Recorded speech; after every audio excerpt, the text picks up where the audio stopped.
আজকে সেই পার্ট 2 তোমাদের সঙ্গে শেয়ার করব, যেটা আমি এর আগের দিন ক্রাম কোট করে দেখিয়েছি, সেটারই আজকে ডেকোরেশন ভিডিও তোমাদের সঙ্গে শেয়ার করছি। তো প্রথমেই আমি তোমাদেরকে বলে দিই, ভিডিওটা প্লিজ পুরো দেখবে।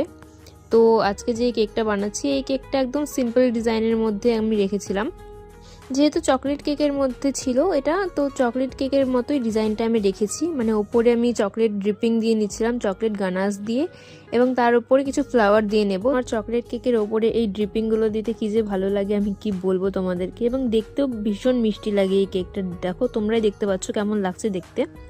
তো তারপরে আমি ফ্লাওয়ার দিয়ে নিচ্ছিলাম, এটা আমি 1M নজেল দিয়ে এটা আমি বানাচ্ছিলাম, এবং ফ্লাওয়ারের সাথে সাথে আমি চকলেটস বানিয়ে নিয়েছিলাম। এটা আমি ডার্ক চকলেট মেল্ট করে এটা আমি চকলেট বানিয়ে নিয়েছিলাম। সো অলমোস্ট কেকটা আমার প্রায় রেডি। আমি নিচে বর্ডার দিয়ে নিচ্ছিলাম এবং ওপরে কিছু সুগার বল এবং হ্যাপি বার্থডে একটা ট্যাগ লাগিয়ে কেকটাকে আমি কমপ্লিট করব।